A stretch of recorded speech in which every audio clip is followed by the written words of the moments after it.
And a very warm welcome to the Open Door Show from Property CEO. My name's Ian Chard, and I'm here with the other half of Property CEO, Mr. Ritchie Clapson. Great to have you with us. And over the next 30 minutes or so, we're going to be taking a deep dive into the world of small-scale property development.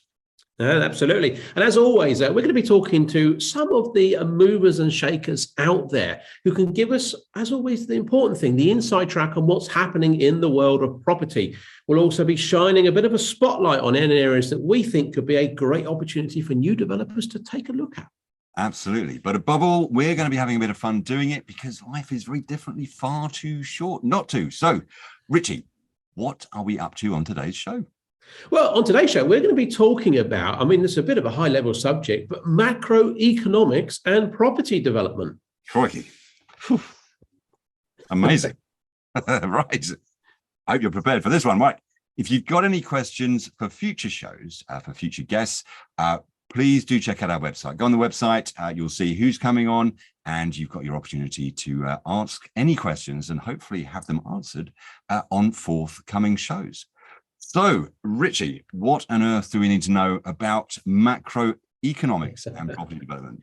What do I know about macroeconomics? I know a bit about property development, but it's interesting. For those that's listening to this, I was asked this question literally just the other evening. I was out presenting at a property event, and someone asked me what I thought about what was going on in the world, what was happening in the bigger picture, how did that affect them literally starting their property journey. And I thought it was really interesting that someone who was completely brand new to property was thinking about the world, what's going on with the world and the bigger economical picture. And they were so keen to get my opinion of whether they should start their property development journey or whether they should wait for interest rates to come down or, exchange rates and what's happening with wars and it just was a really big thing in their mind compared to, in my opinion, the thing that they really needed to sort, which was something there on the ground. So it's interesting. Macroeconomics. You never thought I'd be discussing this, did you? It's the first time for everything, but no, I'm intrigued. I'm intrigued because it is quite common. I have to say, we've heard time and time again, there's always a cloud on the horizon, isn't there? There's always something. When it wasn't Brexit, it was, we've got obviously the situation in Europe now, we've got materials prices, got COVID. So I guess all of these sort of clouds float around and they do impact people's decision as to whether they go and do something or whether they hold off. So I guess, you're going to be parting the clouds for us.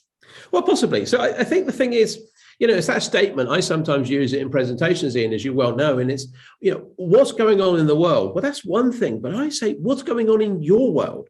So if you're listening to this, whether you listen to this, on the Thursday evening when it gets published, or whether you're listening to this in the day or at nighttime or morning, I don't know, somewhere in the world, maybe you're listening to this on the podcast. It's your world that's important. It's not the bigger world. Okay. The bigger world, it's fine. Of course, it has an effect, but I want you to think about your world because the UK property market. So let's just bring it back to the UK market. And I want to bring it back then, really, as I say, to your world, what's going on with you. There is a world of uncertainty.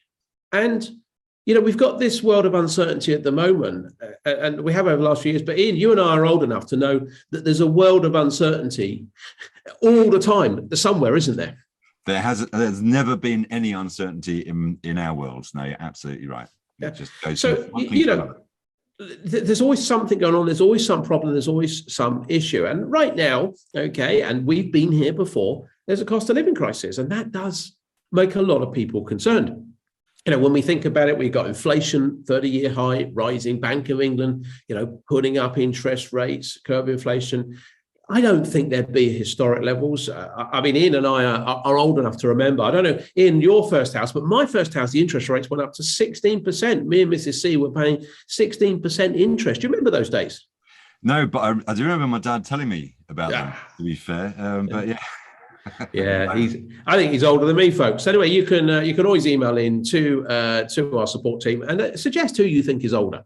But that's entirely up to you. It's not a competition, is it? But they went up to 16%. I don't think they're going to go to those levels. But of course, for some people, there is real issues. I was speaking to someone the other day who literally just got in on their interest rate and said that if they hadn't, that could have been an extra £500 a month. So I do appreciate it. I understand that these things are a problem.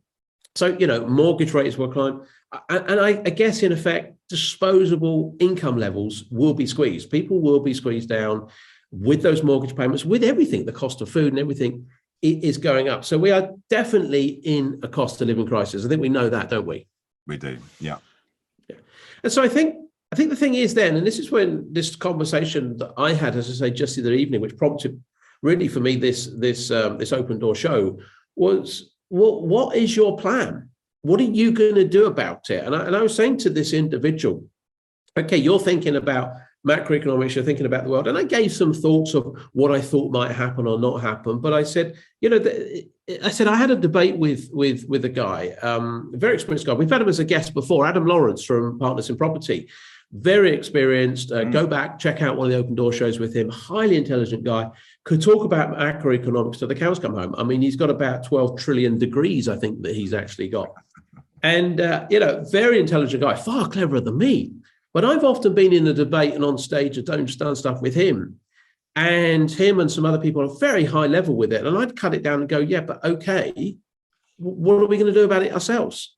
Because we can debate these interest rates, these world affairs, or what none of us know. And how much control over it do we really have? Okay. And so the important thing is you need your own plan. I mean, we say that to all our students, don't we? And that they have to have their own plan.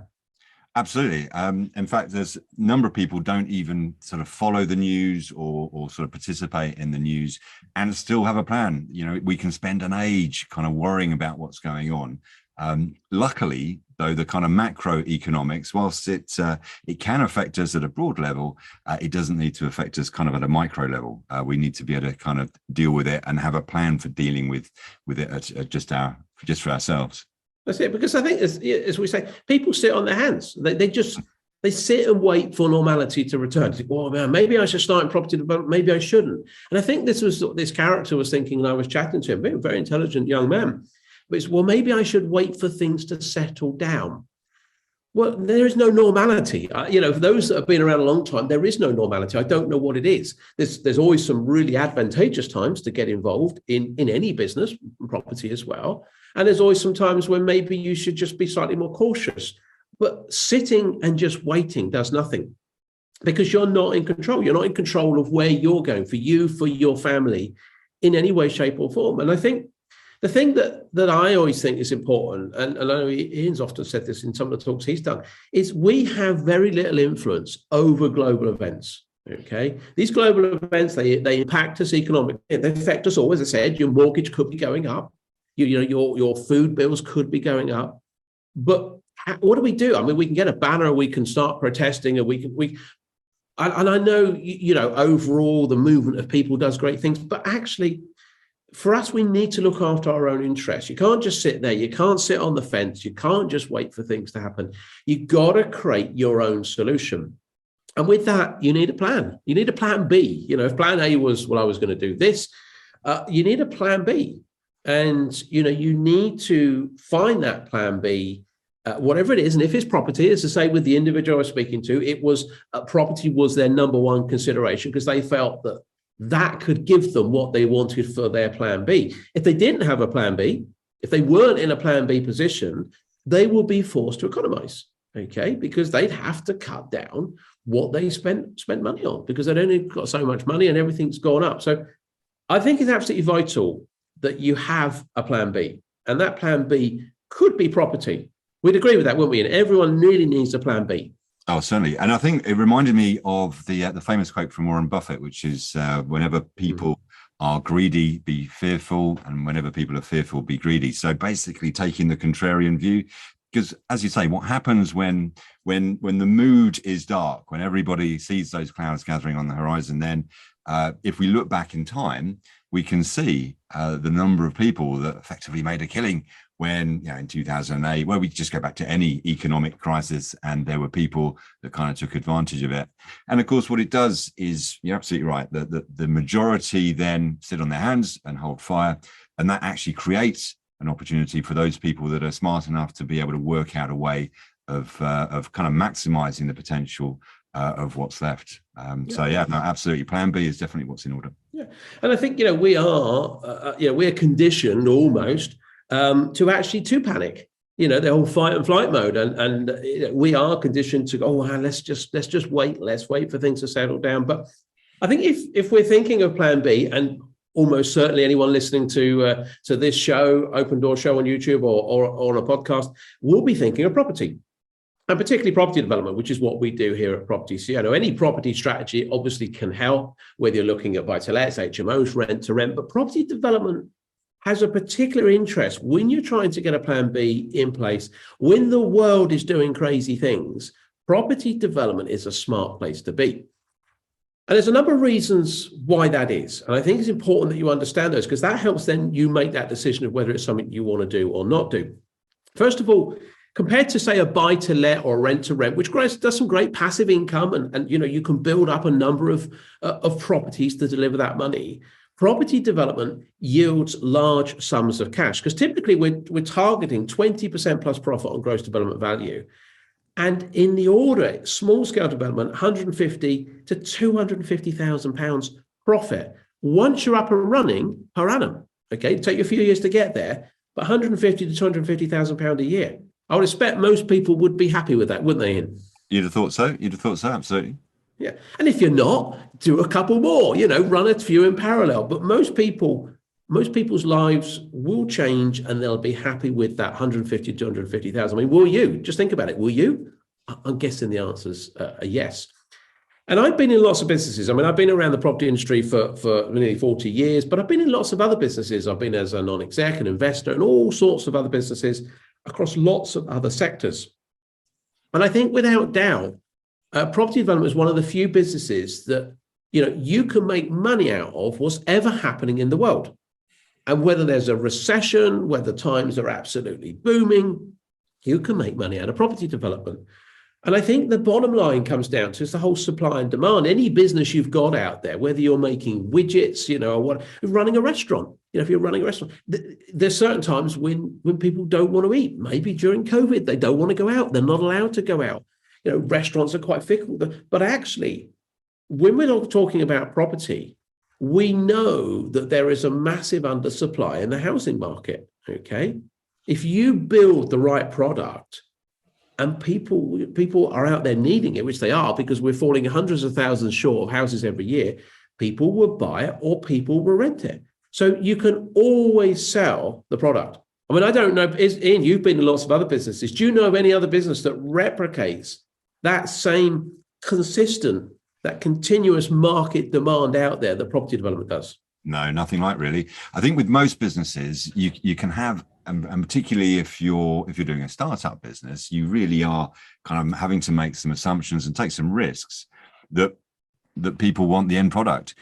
With property generally and property development kind of specifically, you're creating something that we know there's a massive demand for. We are allegedly supposed to be building 300 or need to build 300,000 new homes every year, and that's more than the number of homes in Oxfordshire. So it's like, imagine a new county every year. It's a huge number, and so with that level of demand, I think the key thing obviously is to be smart about it. So it's not just a question of build it and they will come, or build it and you'll make a profit. It's about kind of zeroing in and making sure that you've kind of worked out the best strategy in property development, so that you're not going to be as affected by some of those clouds that we talked about, and also where you can be most sure there's less risk and most profit. But it's a great opportunity to be in, because you know that you're building something that there is this inherent demand for across the entire country. They always say, don't they, they're making lots more people, but they're not making any more land. So you need to fit it all in somehow, and the demand is there. Yeah, and I think the thing is as well, it's about the product you're delivering, because you first of all, you can buy right. If there's a downturn, there's a recession, you can buy right, you can buy cheaper.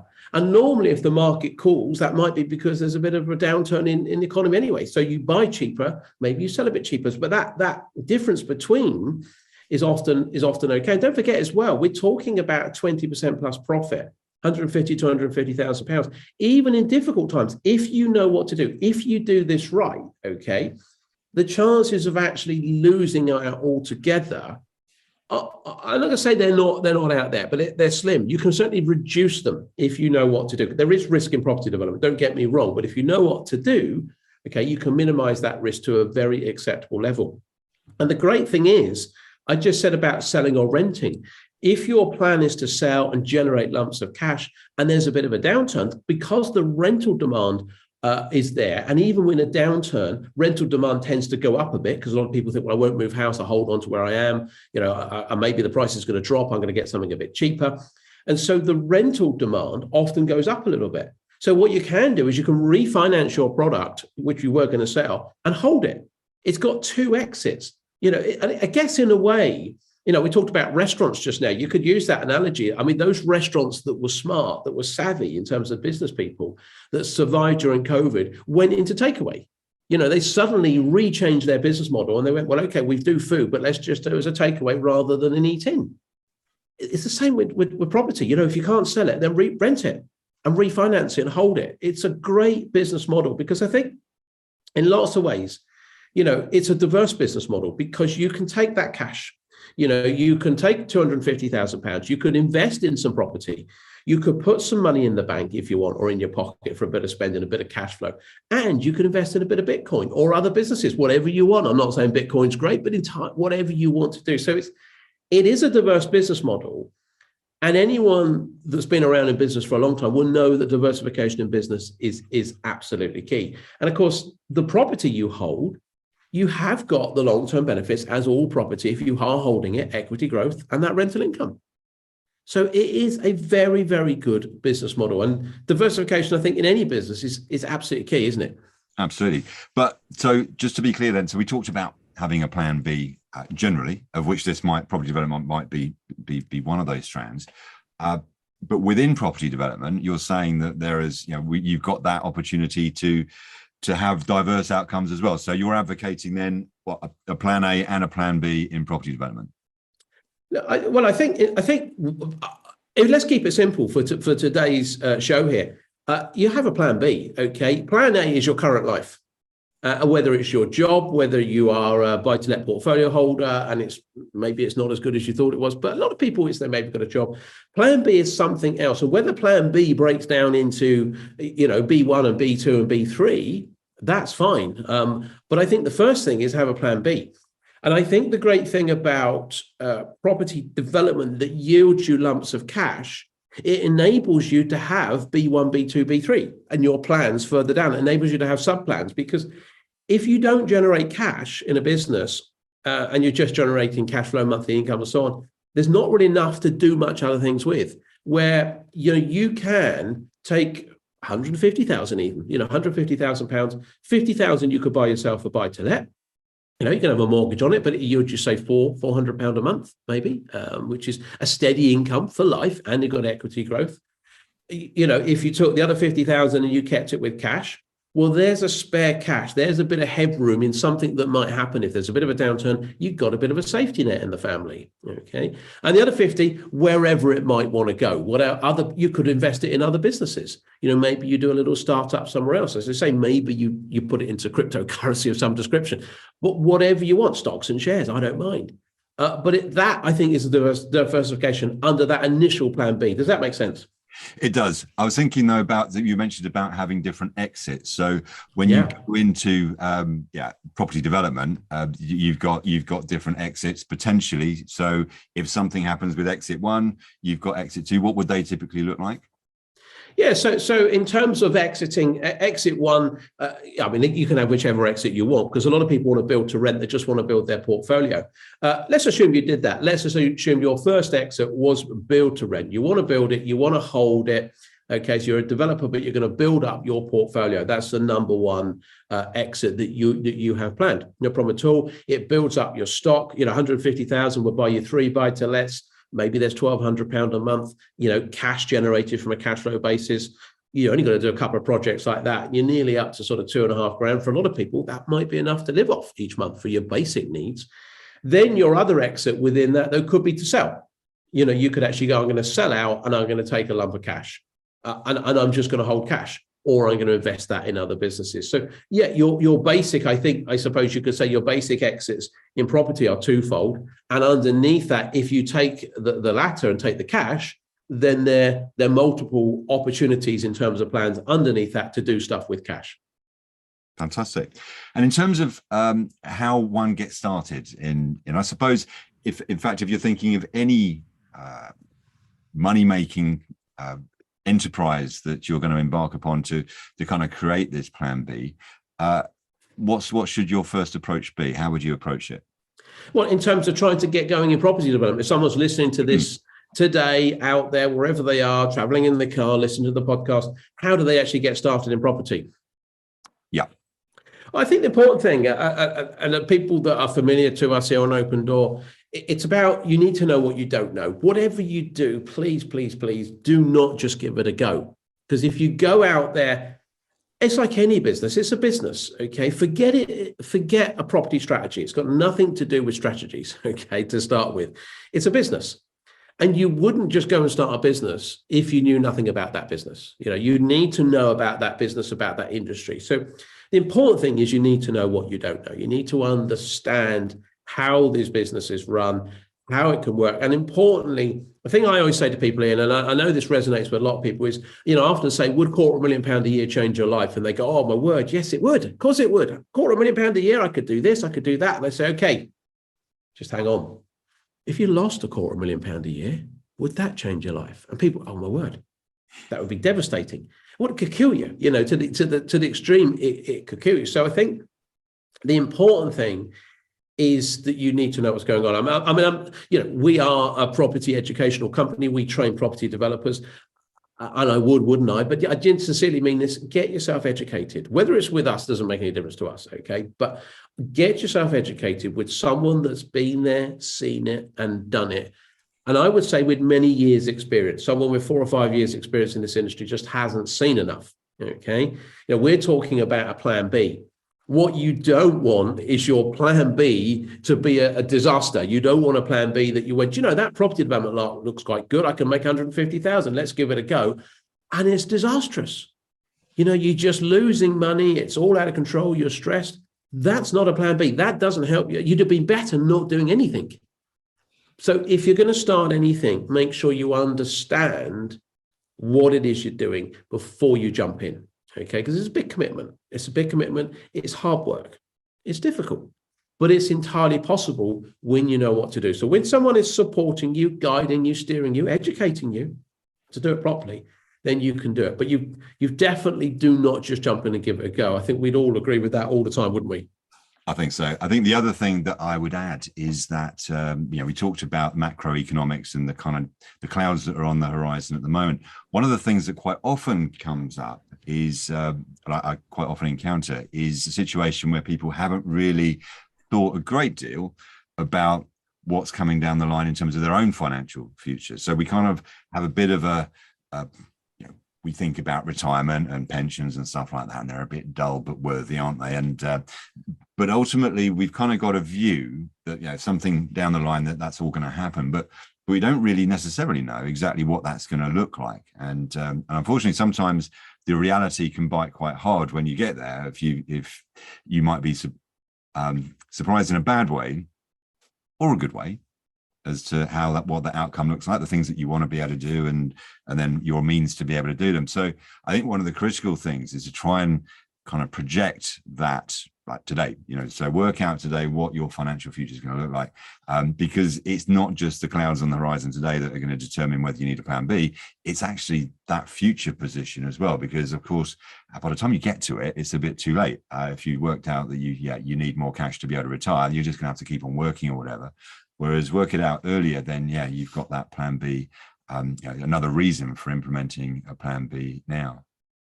I think that if we come back, I think another key aspect of property development, if you get it right, and particularly small scale property development, which is what we teach, which is what we encourage our students to go and do, and for very good reason. Talk about macroeconomics, we talk about what's going on in the world, and I talked about earlier in today's show that, you know, you can't really affect that. You can't really change it. So it will happen. You know, the guy I was chatting to, as I say, just the other day, I said to him, you know, if we'd have turned the clock back 3 years and someone said, okay, you need to have a business which is flexible, that is agile, that can adjust because, oh, I don't know, the world can change massively. Just imagine the scenario where there was a global pandemic and the whole world shut down for a year. I said, you'd have looked at me as if I was bonkers. You'd have said, well, come on, I don't have to cater for that. But of course we did. We all did. And many businesses survived. Many businesses thrived during that time. Many property developers thrived during that time. But I think those businesses, and I think this is always the case, and I think this is the new world. I think this is, for me, for quite a long time, this is something that I've seen. It's those businesses that are flexible, that are agile, okay, and minimal overheads. So outsourcing is a big thing, okay, outsourcing and the sort of core team principle, that principle that just a few of you, can run this business. So effectively, we adopt a similar principle here. So Ian and I started this business, we started it together, just the two of us. We can actually do everything in this business. We don't. We have quite a big team around us, all doing all sorts of things. But if we really had to, or we chose to, okay, either ways, we had to or we chose to, we were forced into it or we made that decision to really minimize the business down. We could go back where we started. We could do everything. There's nothing in this business that we can't do. Okay, it would be a smaller business, but fundamentally, it would deliver the same content, deliver on the same principles, the same values, and so on. So it's a very flexible, agile business. We're not stuffed with overheads. We're not stuffed with huge, big offices that we can't get out of, with big, long leases and big, long contracts with staff and suppliers and all those sort of things. So our whole business model is flexible and agile. And the great thing about property development and small-scale property development, you don't need a team. In fact, you don't need to employ anyone.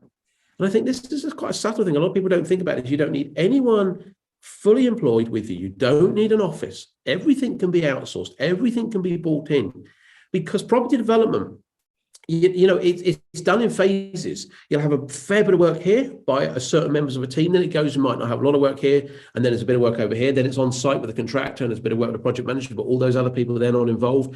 Your lawyer starts at the beginning. They come in at the end. All of these professionals are consultants, and you bring them in to consult as and when you need them.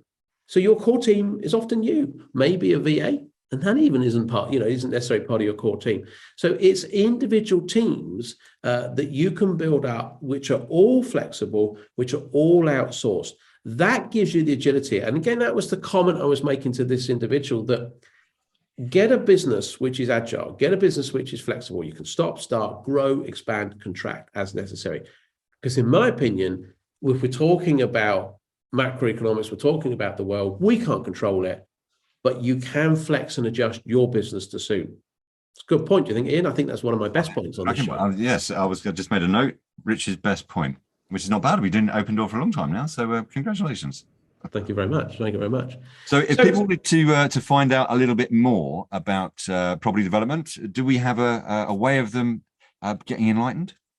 Yes, we will do. We will do. I just want to let me say you this, and then I'll just briefly just finish off of what I was going to say at the back end. But yeah, if people are interested, and if you're out there, you're thinking, do you know, I like that idea of property development, then we have a limited time, a free half-day workshop that's running. So I recorded some content, I've put it together. It's up at the moment. So at the time of recording this show, then it should be available for you. It's called the Six-Figure Roadmap. Because it's about earning six figures. If you want to jot this down, grab a pen and paper. Okay, jot this down.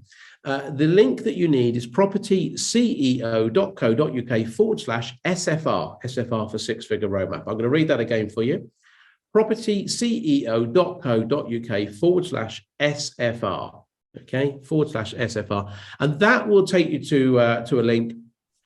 You better download and watch that. It's about a couple of hours or so, just on a couple of hours. And I just take you a bit of a deeper dive, just gets you a little bit more understanding of what property development's about. And I think the sort of closing remarks on it, I mean, I talked about what's going on in the world. And that, because it was generated by this question that I was asked, what do I think, what's my opinion on the whole macro situation? What's going on in the world? What's more important, I'm going to say, my summary point is what's going on in your world. Forget the big world. What's going on in your world? Make sure you have a plan B, okay? And maybe that should be small-scale property development. I don't necessarily think it's buy-to-lets. I don't necessarily think it's HMOs. I think the plan B, because it generates cash, because it gives you that flexibility, that diversification in the business model, small scale property development could just be your plan B. Fantastic. Excellent. Ritchie, thank you so much. Very insightful.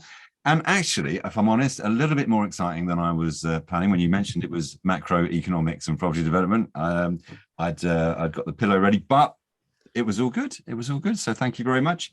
That's great. That's the end for this Open Door show. Please do join us on the next show. We are here and we go out to the nation at 7 o'clock every Thursday on our YouTube channel. As I said at the start, if you'd like to find out what's up and coming, and in fact, ask some questions of some of our forthcoming guests, please do go on our website. He's been Ritchie Clapson. I've been Ian Chard. See you on the next Open Door. Cheers now. Bye-bye.